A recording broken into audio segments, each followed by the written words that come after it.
Hey guys, welcome to today's session. Today we'll be focusing on setting up your environment so that you can start scripting on the Indeni knowledge language. So right off the bat, we'll set you up with a Bitbucket account, how to leverage Bitbucket to fork one of our repositories, and then from there using SourceTree to start editing and creating your own scripts. So for today's session, it's only going to be focused on setting up your environment. So now I went ahead and created my account. I'll be getting a verification email, and let me go ahead and access my account really quick. I quickly just went ahead and verified my email. You should be receiving it in your inbox. If you have any issues with that, please verify that you use the right email address. Okay, so I went ahead and clicked on verify my email, and now I have an account.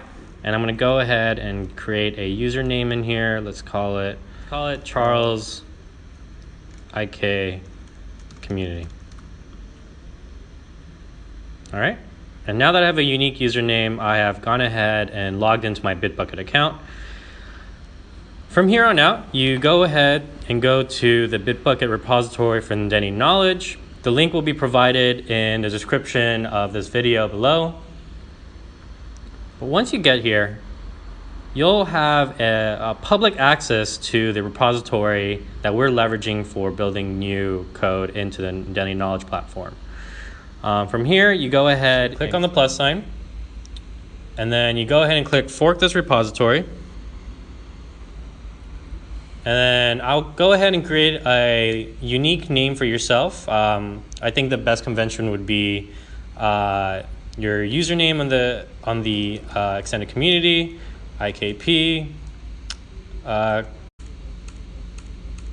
Indeni knowledge.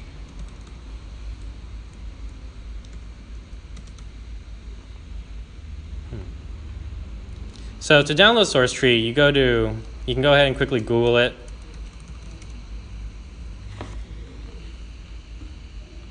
It's a free GUI, Git GUI that you can use for both Mac and Windows.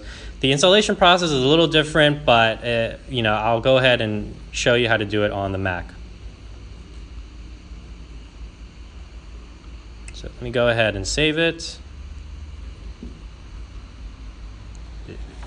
Okay, now that it's finished downloading, I'm going to go ahead and open the file, unzip it.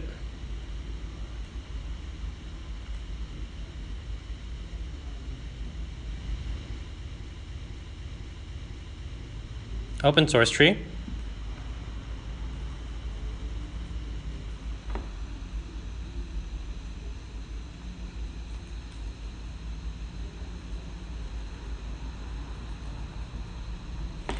And it's going to ask you or warn you that the application was downloaded from the internet. Go ahead and click open.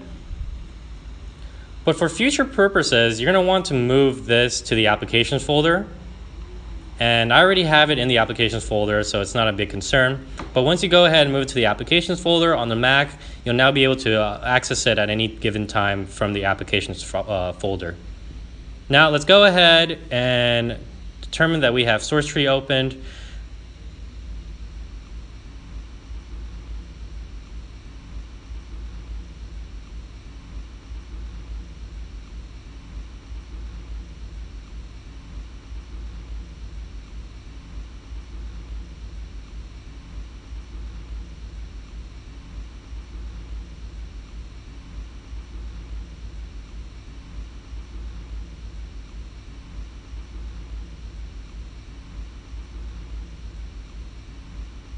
So now that I've set up my account using OAuth on my SourceTree, I'm now able to connect remotely to my repository, which I named Charles IKP-Indeni-knowledge. Let's go ahead and clone your repository from the Bitbucket onto your local repository. So to do that, you click clone, you press clone this repository, clone and SourceTree, and then from there, determine where you want to designate the destination path. For purposes of testing, we'll go ahead and put it on the desktop, create a new folder called testing, click create, and open.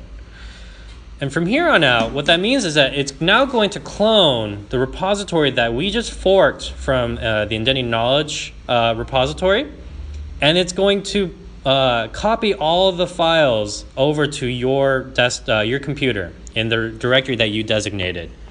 Any changes you make are now going to be linked in some way to the GitHub repository, and you'll now have to do certain things such as pushing the code from your local repository into the remote GitHub repository that you just created.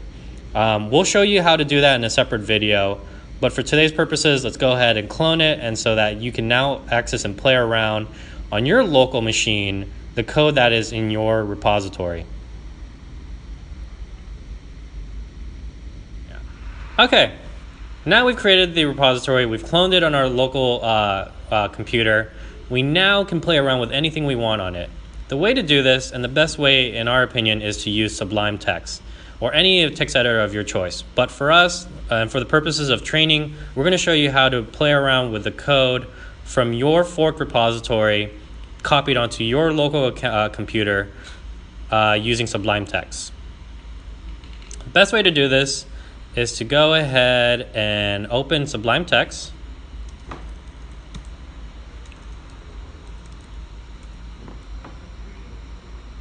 And then from here, you can go ahead and click open.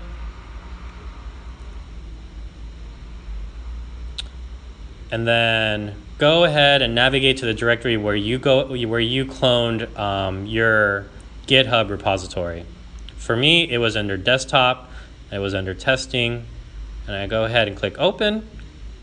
And now now you're set up for an environment so you can play around with our code that's currently available publicly and start making edits if you want. So if you want, you can go into any of the devices that you may be interested, or maybe you might want to start creating a new, you might want to start writing scripts for a new device that we don't have. So let's go ahead and just use an example.